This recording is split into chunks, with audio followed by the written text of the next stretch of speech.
have 4 paper routes by the time I was 9. I was working 40 hours a week by the time I was 12, 13. That's a lie, 13.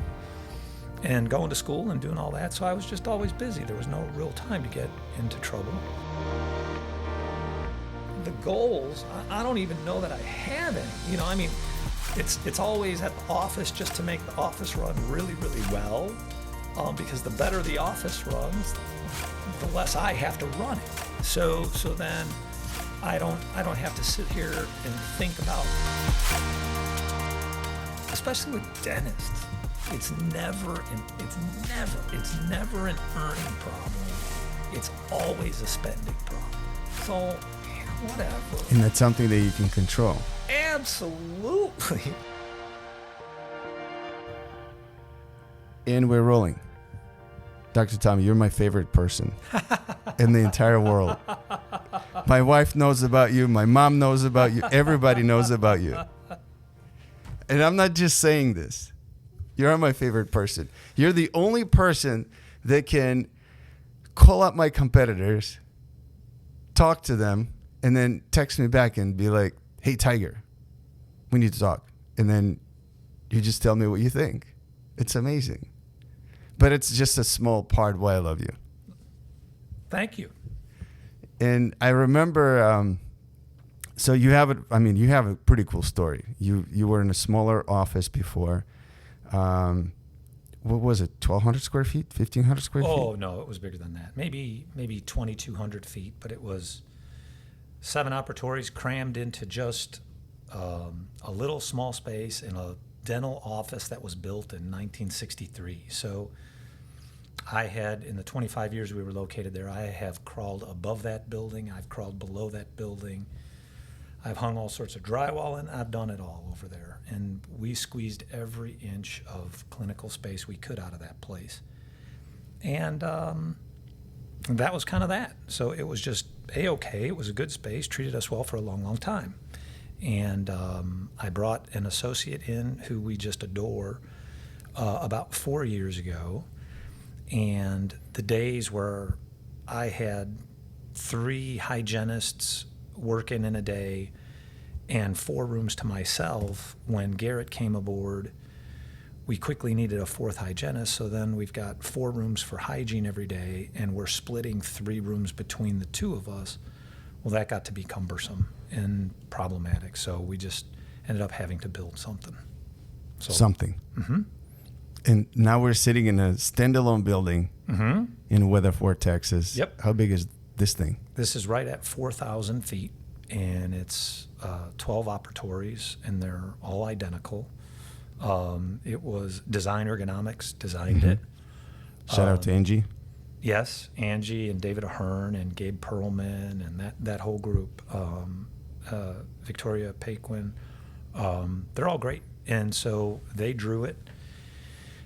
And for maybe 18 months, COVID got in the way. COVID got in the way of building it, so we kind of put things on hold. But during that probably 12 or 15 months while we kind of sat and waited, I had the operatories mocked up in my garage. I remember that. Yeah. I stayed at your place one night. Yep. And then in the morning, at like 6 o'clock, you just knocked on my door and said, let's go see my layout. Stupid. It's just stupid. But, Why? It was so cool. There are things you're doing all this and you're spending all this money and you just kind of want it the way you want it. And some of the things are unique, that I designed, and, some of the cabinetry that's in there, some of the way the assistant carts work.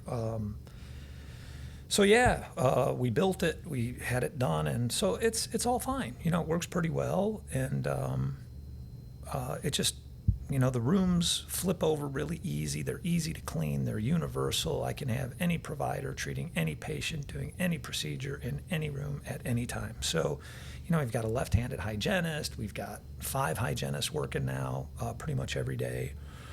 And the rooms need to turn over quickly. Mm-hmm. So we can talk about the practice in dentistry, but I remember that night when you and Karen and I were sitting down and drinking red wine and having a conversation.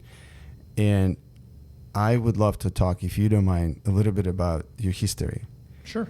Back then you told me that your parents came from Poland and you lived 6 kids in a 1,200 square feet house in Chicago. Yep. And do you think that was how your drive was born, and your ambition and your love for what you do? I don't know. I just remember at some point, maybe, I'm the youngest of 6. So at some point, I just kind of figured out, maybe by the time I was 8 or 9, that my brothers and sisters were all adults and pretty happy and reasonably successful as judged by an 8-year-old kid. And I remember thinking, when my parents tell me something, I should just shut up and just do whatever. And so that's what I did. I wasn't much of a problem kid at all or anything like that. And I had 4 paper routes by the time I was 9. I was working 40 hours a week by the time I was 12, 13. That's a lie, 13. And going to school and doing all that. So I was just always busy. There was no real time to get into trouble. And so, maybe drive came from that. I don't know. But it is what it is. That's amazing. And do you mind if I ask you about the story of 10,251? So sure, 10,251. So one day I was sitting around my house. I have 4 kids. Currently, they're 30, 28, 26, and just turned 17. Sam. So yeah, Sam. So Sam is still at home. The others are gone. So the oldest, Christopher, was born in June of 1992. So I was sitting around my house one day, and he's a grown man, and so I just started thinking about it, and I used Google to actually figure it out, but I figured out that his 10,251 day birthday was coming up, and so I wrote him a letter explaining that, hey, this is your 10,251 day birthday. And, you and I have had some run-ins over the years, and, you're a grown man. By no means do you need my approval for anything anymore. You do whatever you think is right. And I know we've had some run-ins here and there, and, you've wondered, I'm sure, what is he thinking? Why would he make a decision like this? What kind of parenting is that? And I just told him at the end of the letter that the significance of 10,251 is that when I was 10,251 days old, that was the day he was born, and they put him in my arms and said, okay, you're in charge, raise him. So there you go. So if you ever wonder why your parents do stuff, it's because they have no idea what they're doing. And that's why I love to talk to you about the parenting advice. Yeah, there's no idea, man. Every day, it's like fixing teeth, man. Every day you see something that makes no sense, that you have no idea what to do. Well, okay, we'll try this. See if this works. Well, so yeah, but that's how parenting is. You don't know anything. You're just making it up as you go, and you hope you make right decisions and you don't leave any lasting scars, and that's kind of that. And they turn out really more than okay. They're gonna turn out okay, and I don't think if I've never met a parent ever who says, hey, watch me screw up this kid. I'm going out of my way to screw this kid up. Mm-hmm. I mean, everybody, you can look in a classroom full of parents or wherever you're going to meet parents, and you can think, boy, that's kind of crazy. I would never do that. But everybody's doing what they think is right. Nobody is deliberately trying to screw up kids. Right. And it doesn't take very long to figure out that there's a lot of people with a lot of problems out there, and they're juggling all those problems and trying to raise kids on top of it. And it's easy to transfer that stuff to a kid. So, I mean, I feel really fortunate, man. I married my high school sweetheart. I have never in my life had anything go wrong for me, ever. Nothing ever goes wrong for me.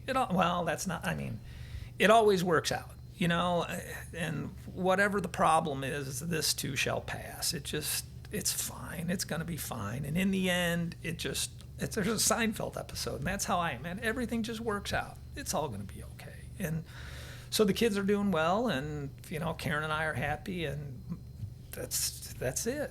Right. You only gave me 30 minutes, and I have so many questions I would want to ask you even after this.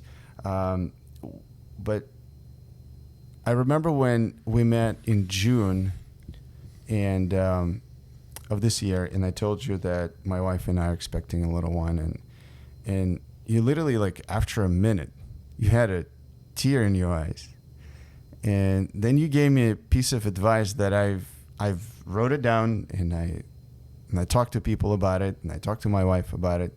I really took it to heart. And the advice that you gave me was, you said, I love my kids. They all know that. There's just no question about it that I love my kids. And you said, but I love my wife even more.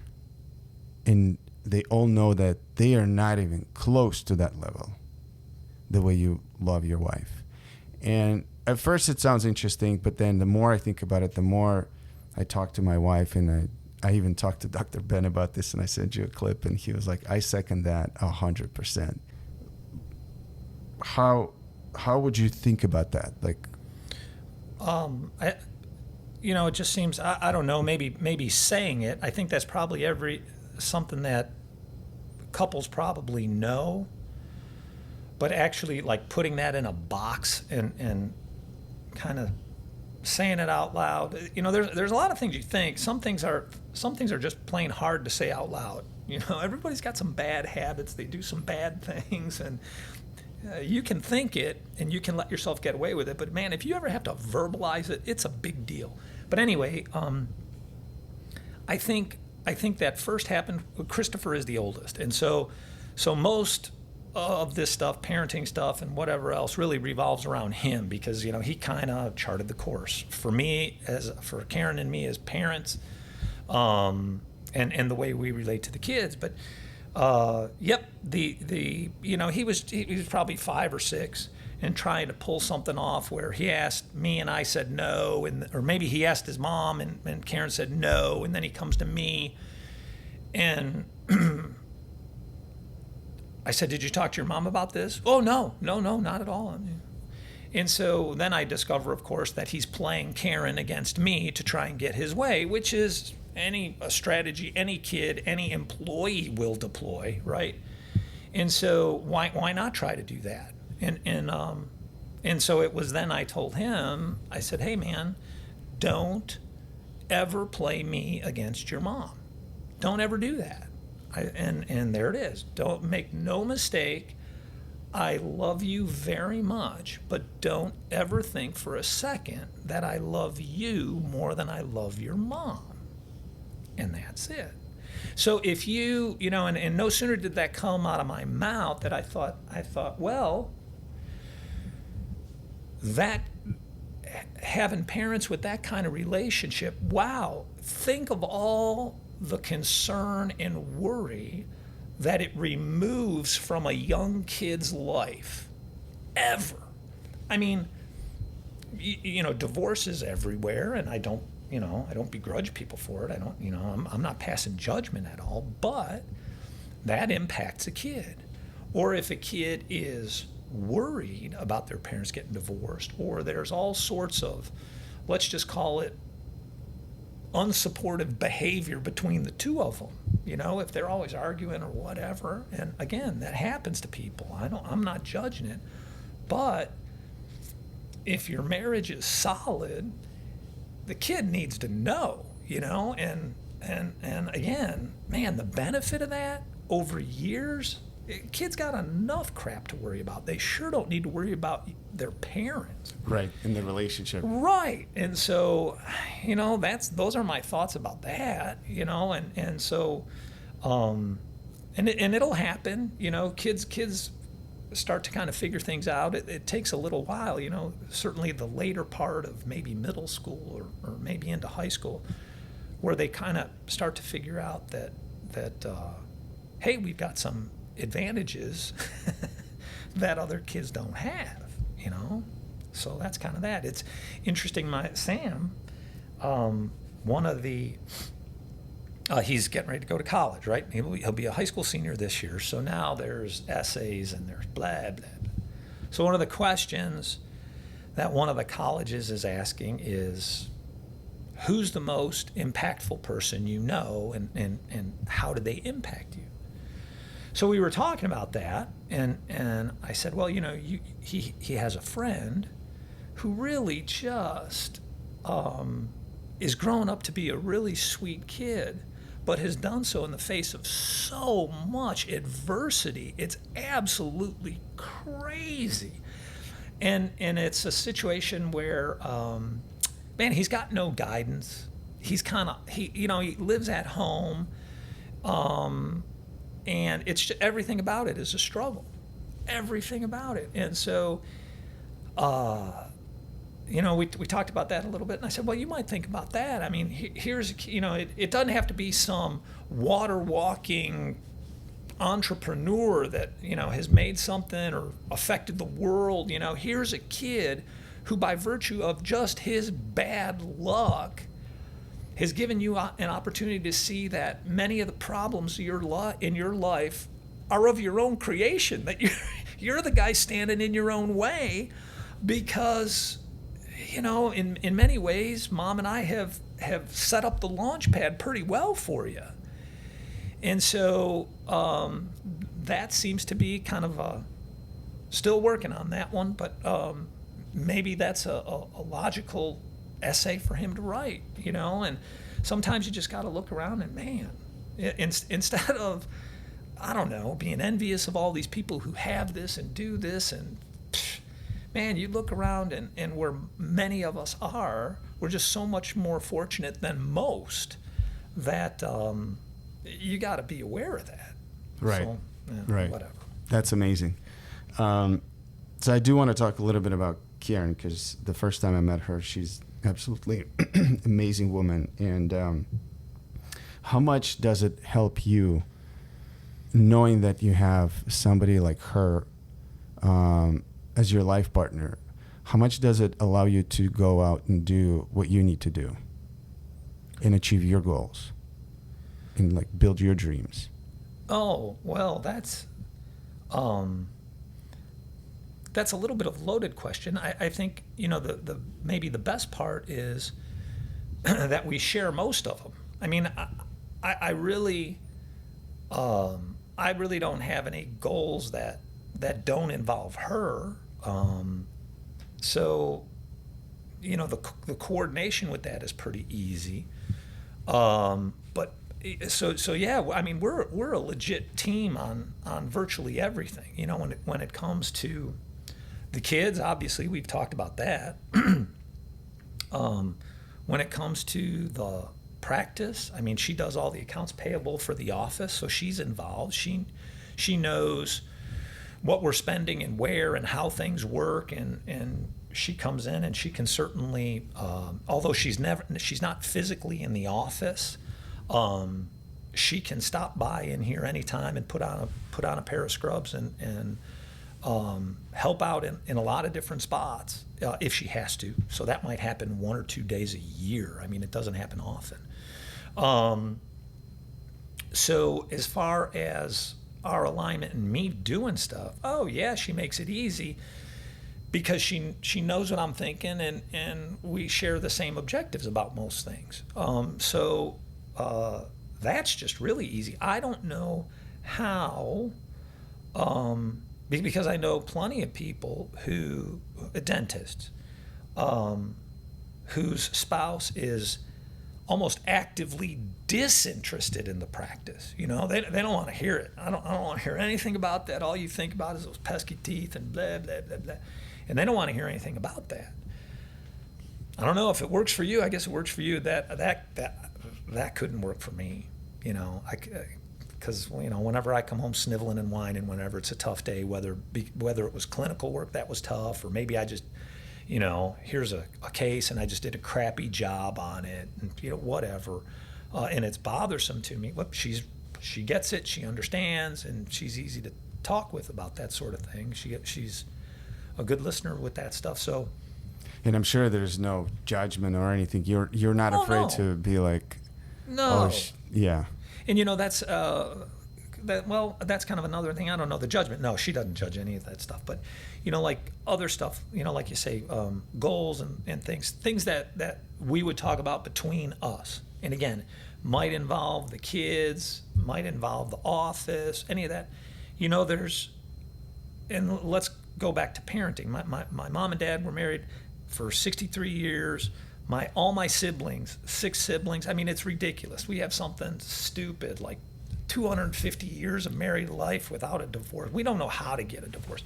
And so, but my point is that, like, I remember growing up, there was, my mom and dad, same thing, unified front, can't break the two of them apart. And my mom was warm and fuzzy, my dad was cold and prickly. But they always spoke with one voice as to the things we were doing growing up. The importance of school, the importance of church, the importance of work, all those sorts of things. They were always together on that. And so I remember when my dad passed away, my mom told me, she says, oh yeah, you know, Dad and I, there were so many times, we were worried about you, we're worried about your brother or your sister, and we'd talk all night long. And I thought, man, really? I never knew. I just thought all this was easy. And it's the same with Karen, you know. I mean, we have a lot of, and it happens usually with a glass of wine on the back porch, but we'll have a lot of really in-depth talks, you know. Hey man, raising kids is tough, running a business is tough. And so, you know, we make decisions, and I like to think that as outsiders looking in, whether that's patients or employees or kids, that we do that. That it looks, we try to make it look easy. We try to make it look like, yeah, this is just no big deal. Here you go. I mean, there are lots of nights where, you know, you sit up in bed just straight up thinking, man, I got to do this, or I don't have this back from the lab, or I got to take this kid to where, or isn't there a deadline for an application for a kid somewhere? So it never stops. But again, I think going back to your question, seeing things the same way, it just makes everything just way easier. It's just one less thing to overcome when everybody's on the same page and is interested in one another all the time. That's amazing.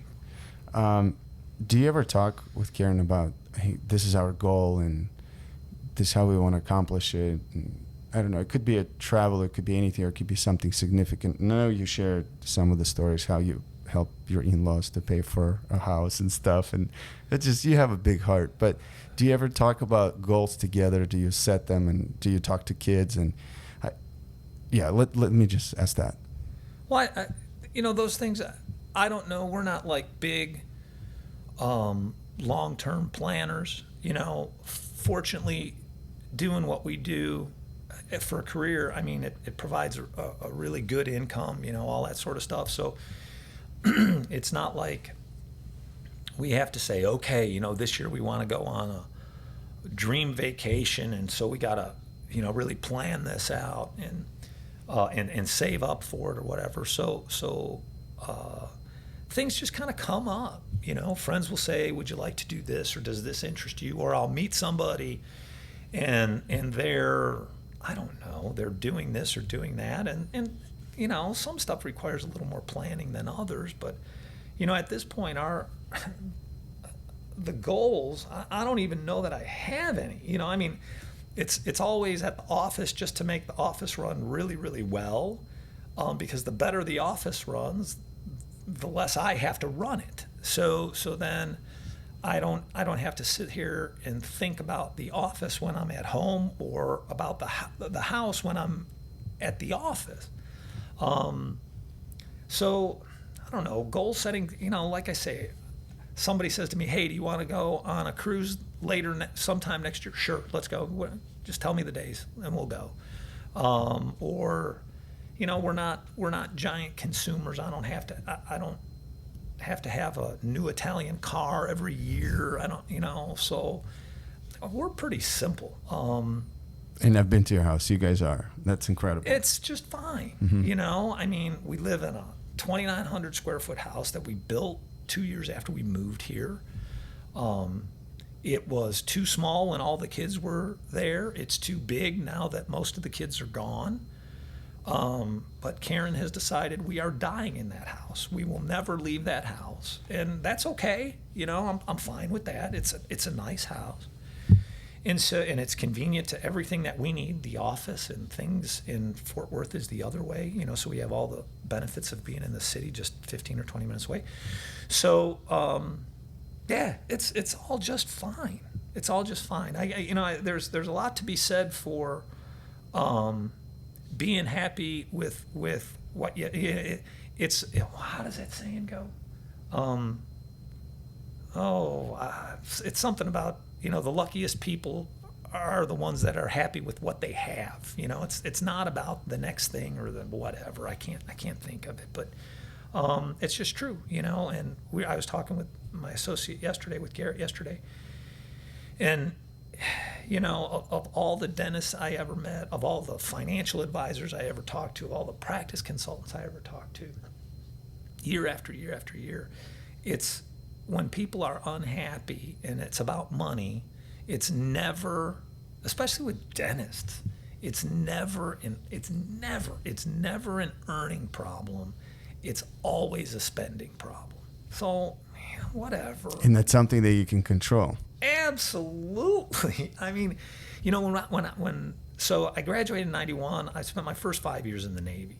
So by the time we left the Navy, I was making $31,000 a year, and I had 3 kids. And so now maybe if we translate in today's dollars, maybe that's $70,000 a year, $75,000 a year. I don't know, but so on $3,500, I had an $1,100 a month rent payment because we were renting a house outside of Seattle. I had a $400 a month car payment because I had to have a minivan to lug all these kids around. And so, from the time Christopher was born, and then Stephanie, and then Ken, when Christopher was born, we found a way to put $150 away a month for college from the day he was born. Then Stephanie was born. Well, okay, now we got to put away $300 a month. And then when Kim was born, all right, now it's got to be $450 a month. And so, we always did that stuff, and we've always, savings and that sort of stuff has always been a payment. It's like a house payment or a car payment. It's something we have to do. It's the first thing that happens. It still happens that way. And, there you go. That's my goal stuff. It's amazing. It's easy and whatever. Tom, I want to finish with the last question, which was probably one of the story that you said that was very touching. You said that when you were a kid, your dad showed you, or maybe not. I'm sorry if I'm mixing up the details, but your dad showed you a number, 1.1 million, and he said, "Is this good, son?" Yeah. So there are 2 stories about my dad that way. So my dad, I grew up in a little 1,200 square foot house, and the closet in their bedroom, it had bifold doors. It was a little tiny thing, but he had converted it into an office because he didn't really have any clothes. He had 1 suit and 5 pairs of shirts and pants. And so he put a counter in there, and that was his office. And so one day I watched him. He was balancing the checkbook manually, right? That's what you did then. There was no computer stuff. And so he's balancing the checkbook, and I just stood there watching him. It seems like I stood there for an hour. Maybe I stood there 10 minutes. And so I'm watching, and he gets down to the bottom line, and there was, in the checking account, there was $1,200. So I'm looking, and he points to the $1,200 with his pen, and he says, "Is this a lot of money?" And again, man, maybe I'm 10 or 11 or 12, and I'm delivering papers at that point, so I make like $40 a month. So he says, I get 40, I made 80, he made me save the other half, and then he would match it. Okay. So I look at it, and it's $1,200. He says, "Is this a lot of money?" And I thought about it a second, and I said, "If that's all the money, that's not a lot of money." And all he said was, "Good." And that's it, right? So then fast forward, every time we would visit, now he's 85, 90. And every time I would visit, I would have to go through the 3-ring binder, which was the process that all of us would follow upon his death. Who's doing this, what the Catholic Mass is like, who's doing what readings, what the lunch is going to be like, who calls the lawyers, who does all this, right? He's got it all mapped out. And so, like I said, my whole life I've strived for my dad's approval on stuff. And so in the end, he says, "All right, here's this. And all my siblings had the same copy of the same exact book. And so in the end, he gets down to there's the money part, and whatever he had amassed let's say it was 1.1 million, 1.1, 1.2, something like that. That was going to be all the money that was going to be distributed to the kids, to the church, to the whatever. And I remember him asking me, he pointed to that number with his pen, and he just looked at me and he said, "How'd I do?" "Great, Pop. Just great." It's amazing. What a life, right? Yep. Oh, absolutely charmed. What a life. All of us, my siblings, my family, all my siblings' families. Just wonderful. And it starts with the parenting, And that's exactly what we talked in the beginning. Tom, I don't want to take more of your time. I would love to do this again when you have 3 hours available to talk. You have so many great stories, but I'm happy that we were able to get at least a couple nuggets. This is probably more selfish. I want to be able to go back and re-listen to this and with my wife and make sure we don't forget any of this. No, it's my pleasure, Tiger. Thank you. Thank you.